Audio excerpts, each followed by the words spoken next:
Hi friends, welcome back. ఈరోజు ఐత్వం అనే కాన్సెప్ట్తో దానికి సంబంధించిన చార్టుతో మీ ముందుకు వచ్చాను.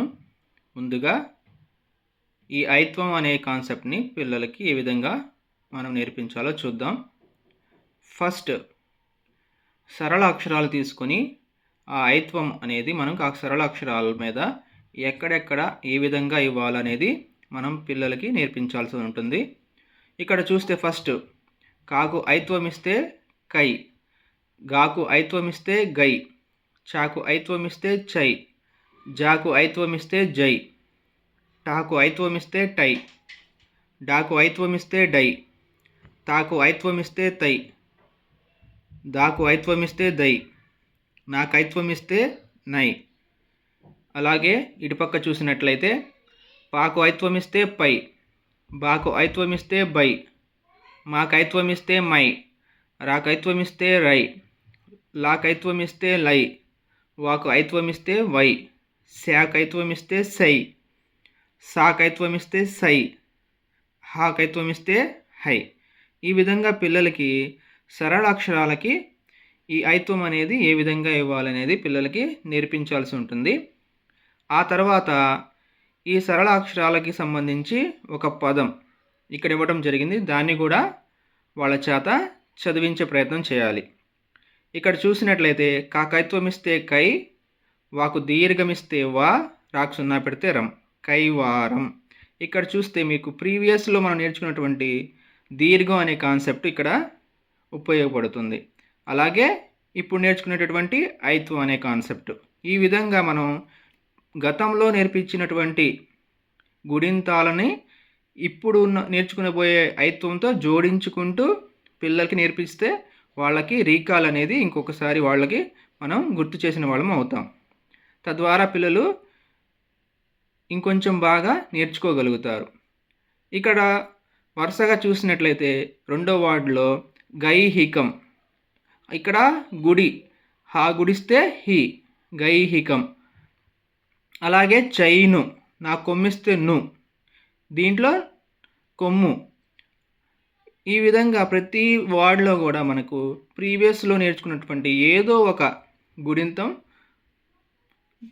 అలాగే ఇప్పుడు నేర్చుకునేటటువంటి ఐత్వం, ఈ రెండు మనం జోడించి పిల్లలకి బోధిస్తే వాళ్ళు ఇంకా బాగా నేర్చుకుంటారు. ఇక్కడ చూస్తే కొన్ని వర్డ్స్ మనం కైవారం, గైహికం, చైను, జైనం, టైరు, డైరీ, తైలం, దైవికం, నైతికం. తర్వాత రెండో వర్డ్స్ చూసినట్లయితే పైడి, బైరాగి, మైనం, రైలు, లైటు, వైరం, శైలజ, సైకిలు, హైందవ. ఈ విధంగా పిల్లలకి మనం నేర్పించాల్సి ఉంటుంది. ఇక్కడ నేర్పించేటప్పుడు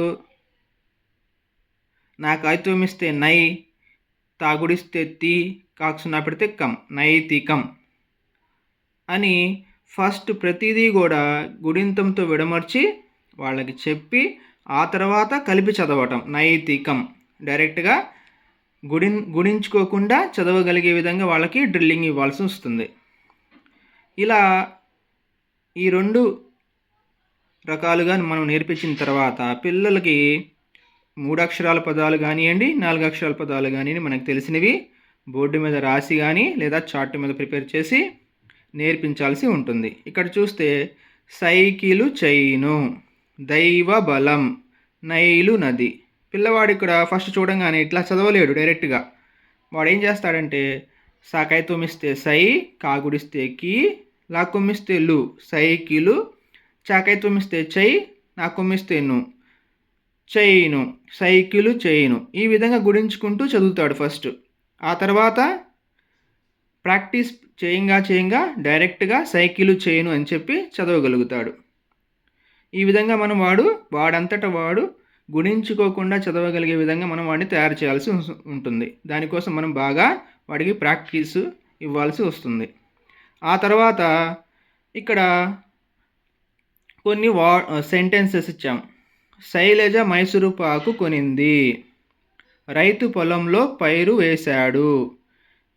ఈ విధంగా మనం వాడు ఫస్ట్ లెటర్సు, ఆ తర్వాత పదాలు, ఆ తర్వాత వాక్యాలు చదవగలిగే విధంగా తయారు చేయాలి.